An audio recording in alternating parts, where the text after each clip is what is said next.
Let's give everybody some good news. Ladies and gentlemen, victory, you win, I guess. Navy removes Pride Month posts amid right-wing backlash. NASCAR, Major League Baseball also targeted. So that's basically it. Targeted. Pride Month is, targeted. Pride Month basically ended in like a day.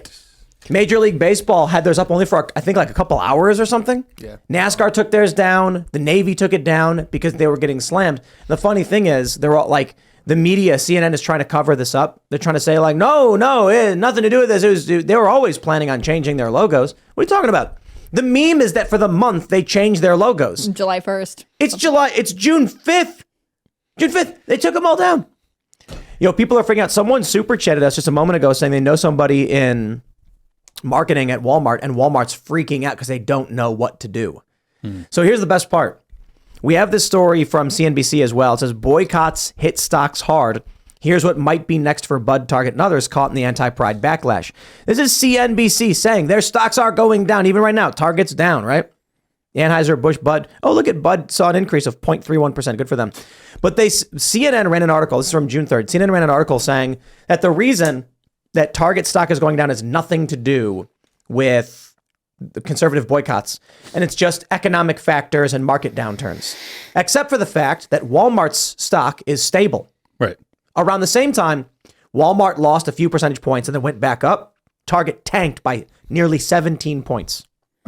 Yeah, I don't think that the timing is coincidental. But that being said, there is obviously, commercial real estate and the businesses that function out of there are not doing great. So that makes sense. But I think that the precipitous decline is a product of the protests. And I'm personally really glad that it's happening. I think that it's been far too long that the left wing of the political aisle had all of the populist kind of rebellion against capitalism.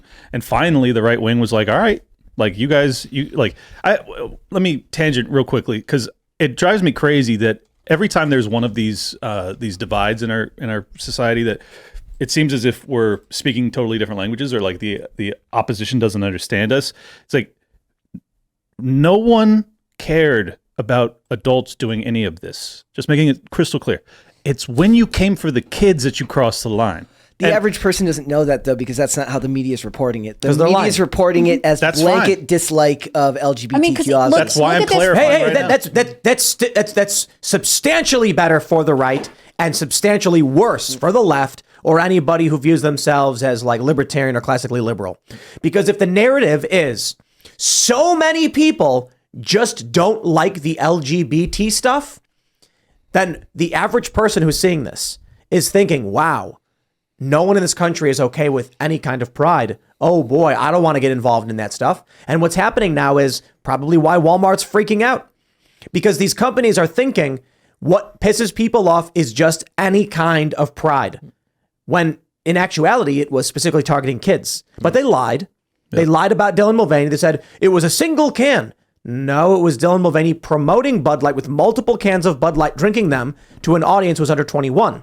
It's because they're making products for children, which introduce them to sexual concepts. Exactly. The media then comes out and says, conservatives just don't like gay people. And what does that mean? It means that big corporations are going to be scared to do anything pride related, which is exactly what we're seeing. They took their logos down.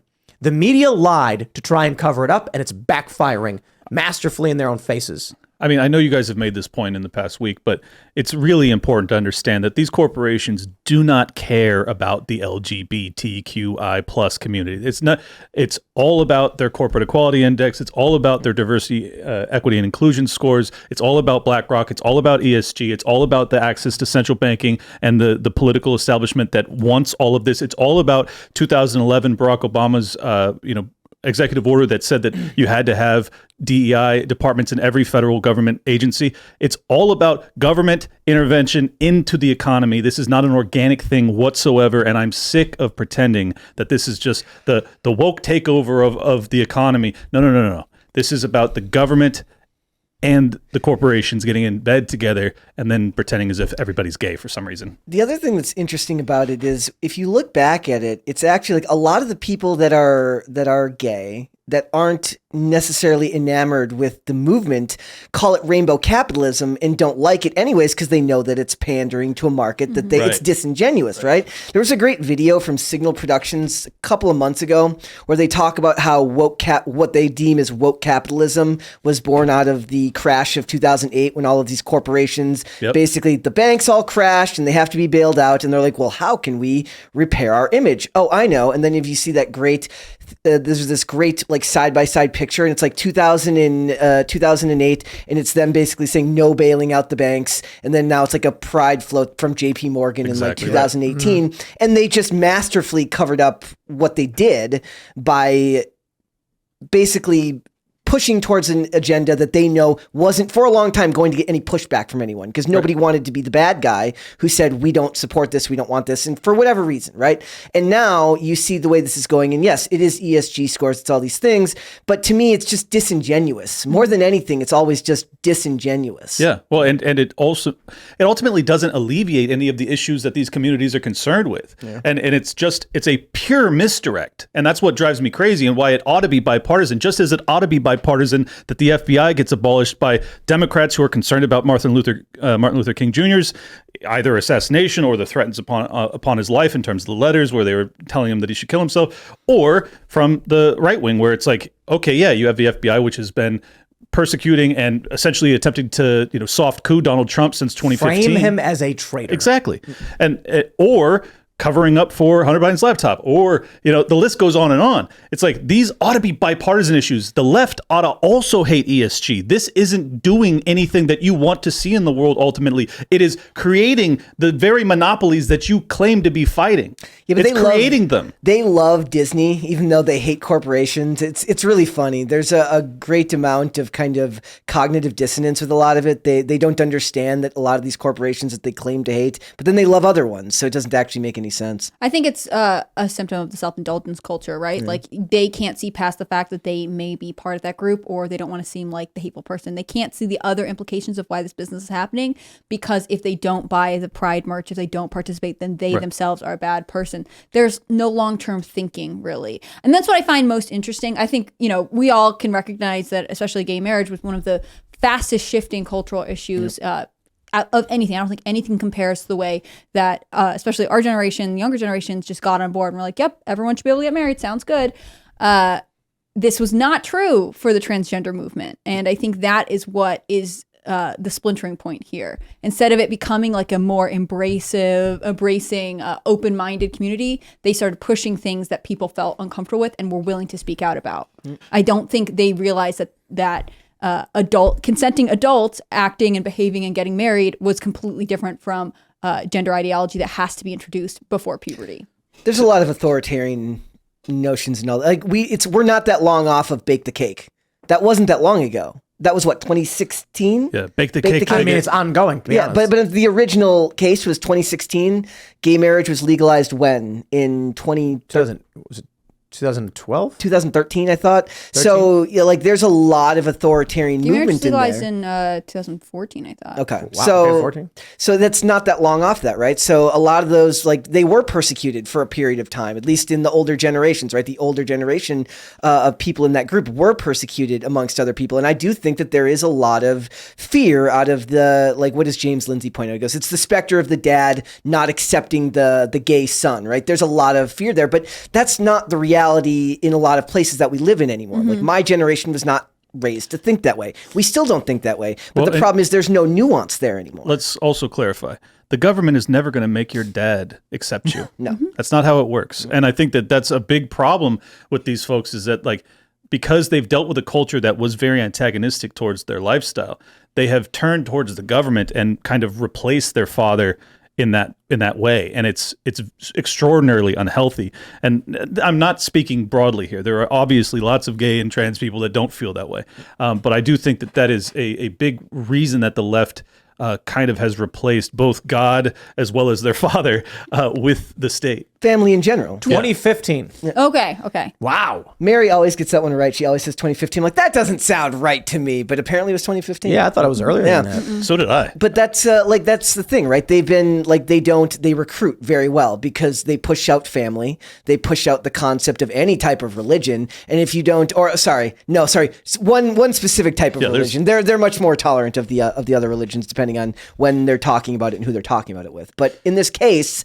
there's a big push away from family in those cases because they want you to be reliant on the government and they want you to see the government as your family, as your parent. Those are all prerequisites for joining a cult. Yep. What you just described is what you do when you're trying to groom someone into a cult. Is you offer them basically one way out. You alienate them from their friends and their family. Make them fear the outside.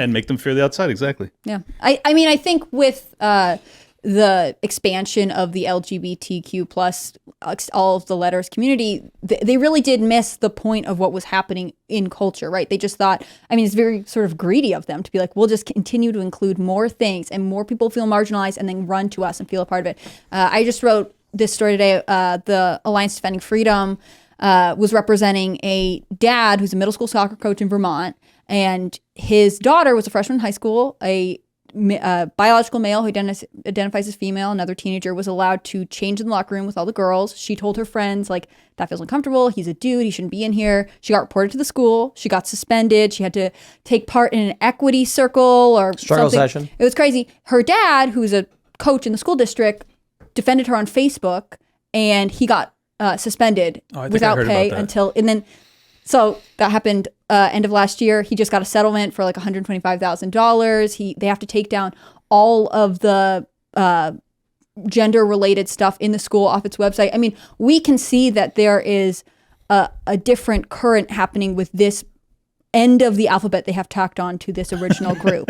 I think we didn't see this with, issues like gay marriage because, number one, it affected adults predominantly, and it didn't have to be introduced in schools to children. I think this is where, if you're trying to promote ESG, you should have been able to see this train wreck coming because these things are not the same, even though you put all of the letters together. Yeah, well, I think that kind of stems more back into the progressivist ideology where like you're never content. Yeah. And you always go faster and you always want to go after the youth because they're the most malleable. Well, and that's where the line was drawn by the parents. It's like, you cannot come for our kids. We will stop you. And a lot of people felt that, like, look, when we legalized gay marriage, that was the last great civil rights battle, right? Right. Like, what do we now? We need a new victim for? class. Yeah. We need more people to be oppressed. Yeah. And I just like it's also, I think a big part of this is like there's plenty of good people who just don't understand that this is going on, that this type of war is going on within that community. I was looking at a meme earlier today from a friend of mine who's a good person, is absolutely a fantastic person. And the meme says, it's a picture of a rainbow. And it says like, boycott the sky. They're turning the sky gay. What they're doing, like, this is a person who doesn't understand the nuances of the argument, right? They don't understand that I don't care if you, an adult, are gay and do whatever you want. I don't care. I care that you're pushing an ideology on children who cannot consent to that type of thing. Well, sexualization. Yeah. And so the way I explain it, there's this video that's going around where it shows a bunch of school children waving pride flags and marching in the school. And the reason why I explain, there's this tweet from Tim Heidecker where he said, screw you, Matt Walsh. The goal is to normalize this for kids. Okay. And so I try to explain, listen, that's grooming, right? Literally what the school is doing is grooming. They may be unwitting accomplices to the grooming process, but they are. And it's one thing to show a child a rainbow and say rainbows are in the sky and they're pretty. That's not grooming. It's another thing to say, here's a rainbow with the intent of explaining to you adult sexuality. So grooming, what these people try to, like, I got to say, Tim Heidecker really does jump right in to what the purpose of grooming is. 100%. The purpose of grooming is so that you can introduce one step at a time from the lightest introduction to the most hardcore elements slowly over time. It's not grooming if you were to walk up to a person and say, let me explain to you gay sex and these things in this book. That's not grooming. That's overt.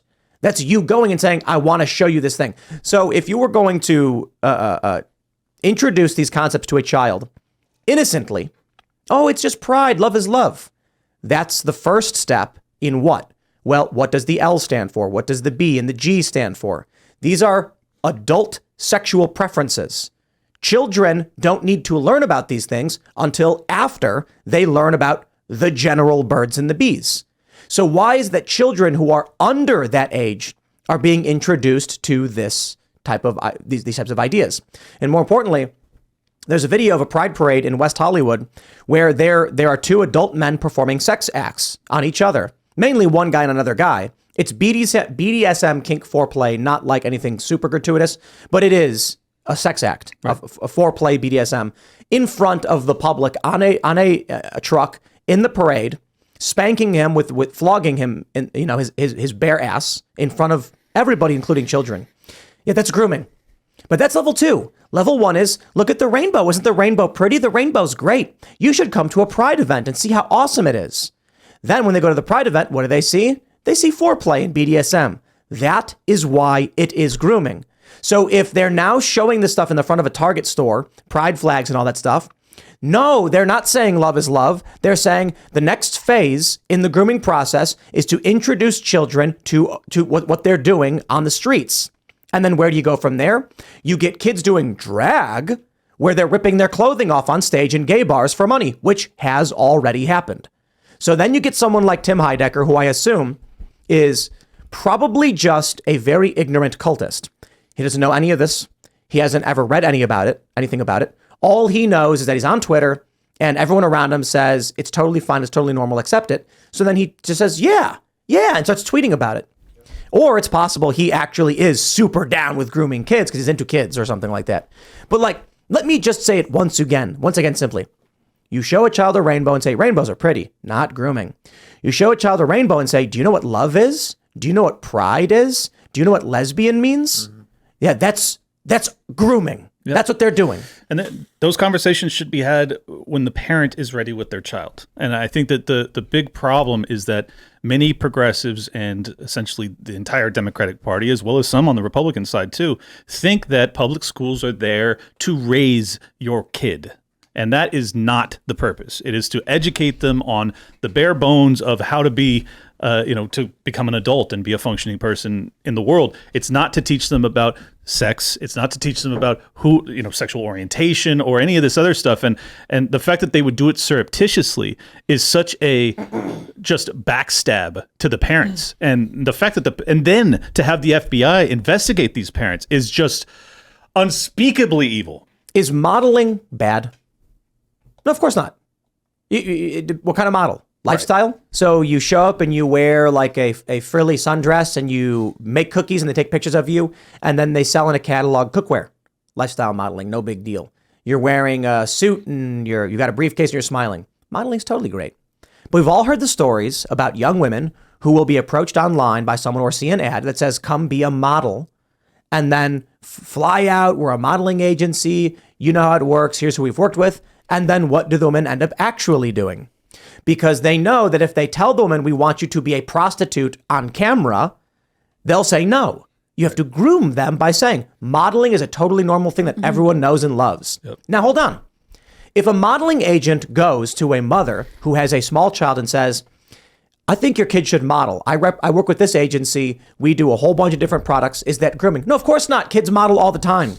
But what if the person's intention is to expose that child to something sexual? Now you understand grooming, and that's what they're doing at these pride events. And that's what Epstein was doing as well. Well, and I think that's a great example. I would also point out that a lot of parents are already aware that people who are likely to groom your children are people who have regular access to them. So it might be someone that you're working with in a professional capacity, but it could be their coach. It could be anyone at their school. It could be a babysitter you leave them with. Like, that's why parents have to be so vigilant. I can understand the fear, right? But just because the school says, oh, we're an authority and your kid is supposed to know this, like, if you as a parent feel like, hey, I don't think they're old enough to be talking about sexual orientation, I don't think this conversation about gender is age appropriate, like, that's why we need more parents to get involved in school boards, because you guys know what's best for your children. And I think that's where so many parents feel like they're trusting the experts.